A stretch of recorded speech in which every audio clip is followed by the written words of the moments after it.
ദൈവത്തിന്റെ സ്വന്തം നാടായ കേരളത്തിന്റെ ചരിത്രം കേട്ടാലോ?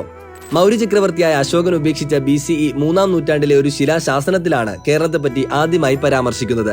BCE അവസാന നൂറ്റാണ്ടുകളിൽ ഈ പ്രദേശം ഗ്രീക്കുകാർക്കും റോമക്കാർക്കും ഇടയിൽ സുഗന്ധവ്യഞ്ജനങ്ങൾക്ക് പ്രസിദ്ധമായി. പുരാതന കാലം മുതൽ കേരളം ചേര രാജവംശത്തിന് കീഴിലായിരുന്നു. തമിഴായിരുന്നു ചേരന്മാരുടെ വ്യവഹാര ഭാഷ.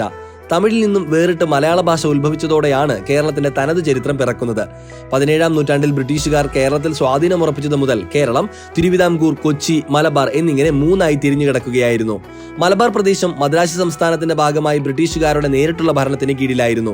തിരുവിതാംകൂറിലും കൊച്ചിയിലും നാട്ടുരാജാക്കന്മാരിലൂടെയായിരുന്നു ഭരണം. 1947 ഇന്ത്യ സ്വതന്ത്രയായ ശേഷം ഐക്യ കേരളത്തിന് വേണ്ടിയുള്ള പ്രക്ഷോഭങ്ങൾ ശക്തിപ്പെട്ടു. ഇതേ തുടർന്ന് 1956 നവംബർ 1-നാണ് മലയാളം പ്രധാന ഭാഷയായ പ്രദേശങ്ങളെല്ലാം കൂട്ടിച്ചേർത്തുകൊണ്ട് കേരളം എന്ന സംസ്ഥാനം രൂപവൽക്കരിച്ചത്. ഇതിന്റെ അടിസ്ഥാനത്തിൽ നവംബർ 1 കേരളപ്പിറവി ദിനമായി ആഘോഷിക്കപ്പെടുന്നു.